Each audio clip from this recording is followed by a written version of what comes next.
cœur. Que toute ta vie, tu puisses vivre avec lui. Non, on ne peut pas être chrétien à moitié.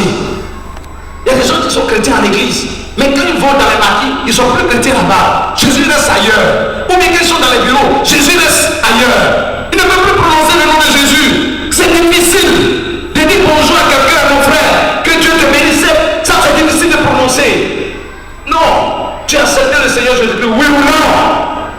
Si tu l'as accepté, il faudrait que partout où tu te trouves, tu puisses confesser son nom, parce que c'est lui qui délivre. Tu peux l'annoncer à tes proches et tes voisines, à tes camarades, à tes collègues.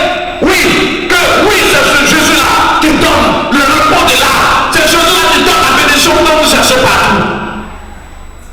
Quand le marabout donne un, il a déjà recueilli 10. Excusez-moi,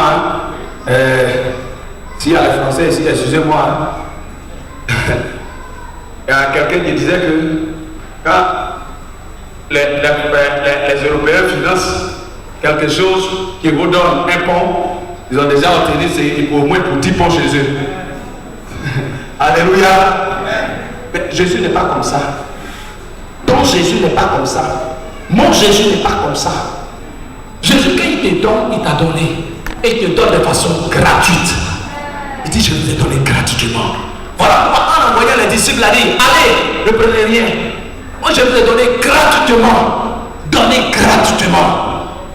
Mais comme on veut tellement que les gens fassent des choses pour nous, les gens fabriquent des prophéties sur notre vie. Les gens fabriquent des révélations sur notre vie. Tout ça là pour qu'on puisse leur donner quelque chose. Faisons attention. Faisons attention. Est-ce que c'est le véritable Jésus que tu as accepté? Mais pourquoi tu ne peux pas le prier? Pourquoi dans ta chambre, il n'y a pas de lieu secret? Pourquoi dans ta chambre, il n'y a pas l'hôtel de Dieu qui est bâti? Bâtir l'hôtel dans ta chambre. Dis à Dieu que ici, tu résides ici. Je viendrai tous les jours te croiser ici pour te dire mes problèmes. Bâtis ton hôtel dans ta chambre et prie. Demande à Dieu. Il va le faire pour toi. Alléluia. Il va se révéler à toi. Alléluia. Ton salut n'est pas dans la main des prophètes.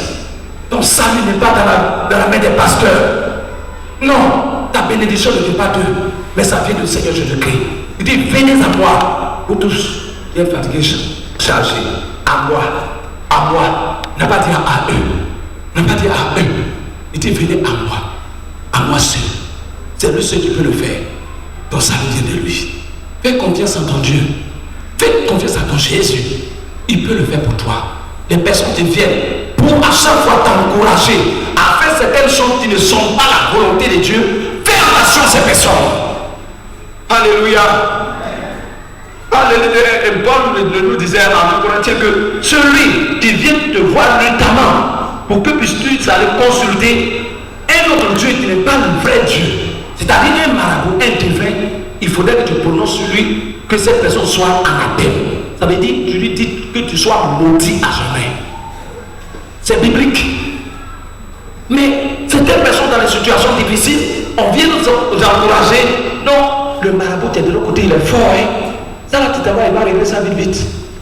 Non, tu ne peux pas accepter les choses comme ça. Ton mari qui sort, il ne vient plus à la maison. Si tu dois le voir, des petits trucs comme ça, c'est fini. Église, nous tous ensemble, les pasteurs même qui sont là, qui t'a dit qu'ils n'ont pas quelque chose. Oui, les pasteurs ont beaucoup. Parce qu'aujourd'hui, on est beaucoup. Nous, les pasteurs, on est beaucoup. On est beaucoup. Il y a beaucoup qui prennent ça aussi. Vous pouvez faire tomber les gens. Vous pouvez fabriquer les prophéties.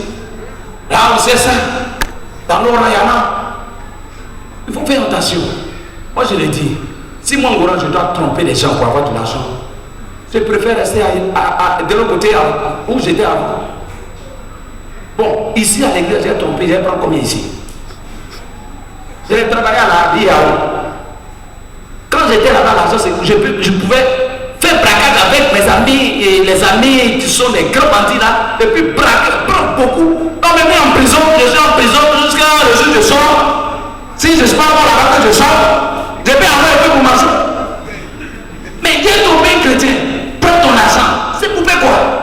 Ça va m'amener où? Amen. Non, pour ce problème-là, pour préparer une bonne offrande. Oui, une bonne offrande. Oui, je l'ai dit a dit, c'est votre offrande qui fait agir le Seigneur.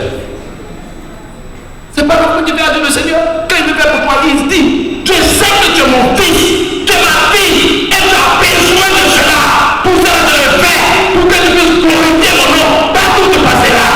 C'est tout. Pas de problème dedans. Quelque chose que je n'arrive pas. Je dis au Seigneur, mais tu m'appelles pourquoi? Toi, ta parole t'a dit, ouais, on a tout abandonné, on a t'a suivi, on mange ou bien on ne mange pas. Viens manger bien. Alléluia. Tu as tout abandonné. À cause de Jésus qui dit, impudicité, tu ne te mets plus dedans. Et puis tu es là, tu n'es pas marié. Quel volontaire parle à Jésus? Il va te donner, il est obligé de te donner. Alléluia. Son salut vient du Seigneur Jésus-Christ. Le troisième point de notre message, il faut changer de vie pour pouvoir obtenir le repos du Seigneur. Changer de vie. Hey, c'est là le grand problème. Il faut changer de vie. Changer de vie. Il dit, je vous donnerai du repos. À condition que vous venez à moi. Celui qui accepte de venir vers le Seigneur Jésus-Christ sous-entend que ce qui est dans sa vie, il a abandonné. Bartimée, quand il a crié, Jésus a entendu ses cris. Et puis il dit, tu m'appelles. Mais c'est Bartimée, prends courage. Le monsieur l'a dit de venir. Quand Bartimée s'est levé, qu'est-ce qu'il a fait? La Bible dit, il a levé son gros manteau qui était sur lui, il jette son manteau avant d'aller vers le Seigneur Jésus-Christ. Il s'est dépouillé. Quand le Seigneur t'a appelé avant de venir, qu'est-ce que tu as ôté dans ta vie? C'est pas la même situation. C'est pas la même péché que tu commets. Avant ce que tu faisais avec tes amis, c'est pas la même chose que tu continues de faire. Avant tu trompais ta femme, c'est pas la même chose que tu continues de faire. Alors qu'à si tu entends l'évangile, tu écoutes l'évangile, tu continues de tromper ta femme. Qu'est-ce qui a changé en toi? Et tu demandes la bénédiction de Dieu. Amen. Amen. Est-ce que quelqu'un me suit? Ah, pardonnez, si j'ai touché quelque chose qui est grave, pardonnez-moi.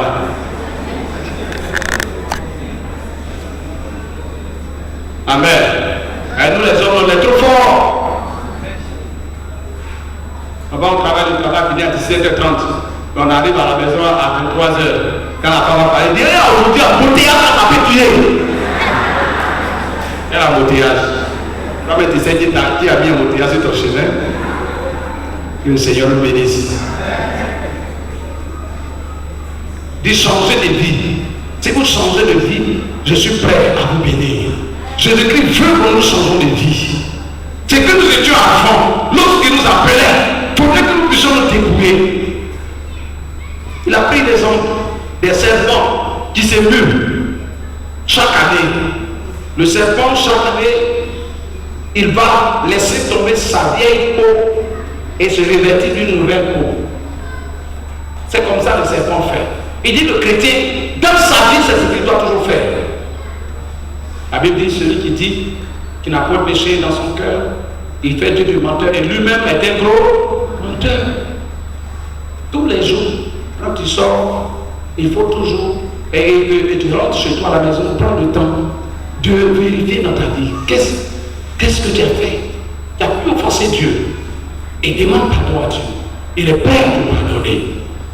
Il est prêt à te pardonner. Mais si nous accumulons les péchés, on accumule les péchés dans notre vie, c'est là qu'il devient problème. Regardez un peu. Les femmes, bon, moi je ne fais pas la lessive, ce sont les femmes qui font la lessive. Bon, on dit les hommes, quand ils disent les femmes, mais moi en tout cas, moi j'ai pas ma femme, c'est elle qui fait la lessive. Voilà. Vous pouvez aider vos femmes. Il n'y a pas dit de ne pas aider. Mais moi, en gros, je n'ai pas le temps. Je suis occupé. Quand le linge ça devient beaucoup pour laver ses problèmes. Ces problèmes, des fois, tu prends, tu viens déposer là. Tu touches jusqu'à. C'est pas parce que tu vas venir la fait ça là, il a fait ça là, après demain. Donc quand le péché devient nombreux dans notre vie, c'est difficile de confesser. Surtout ceux qui ont les véhicules qui conduisent à Abidjan. Ah! Excusez-moi, hein? Quand quelqu'un vient faire des acrobaties devant toi, oh, imbécile là! Alors qu'on est chrétien, on a oublié ça, on a dit, et puis on revient à la maison, on oublie, on mange, on dort. Il n'y a pas de petit péché.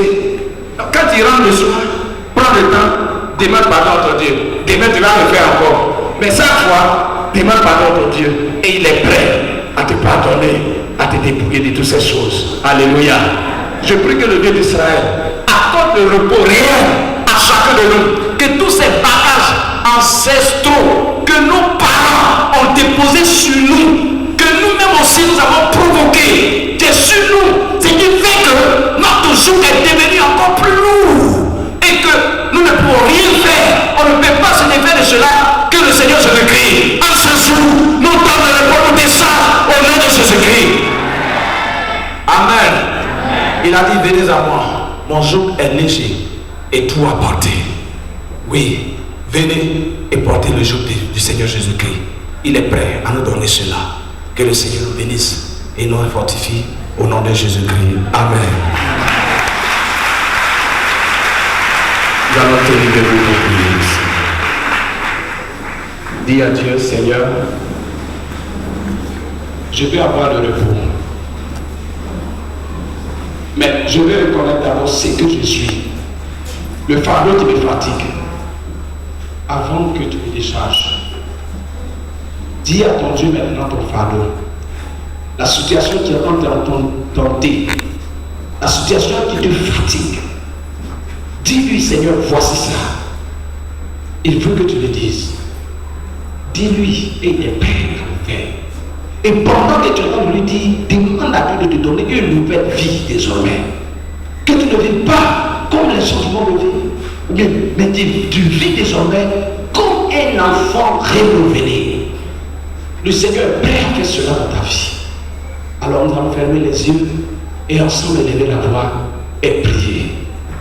Parle à ton Dieu, c'est ton Père. Parle-lui. Parle-lui. Parle-lui. Parle-lui, il est prêt à le faire.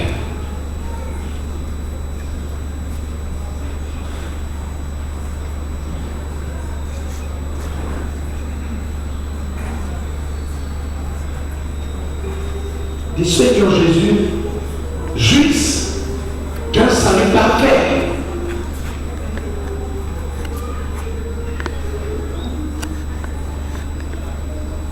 Dis-lui ton problème. Dis-lui ta situation.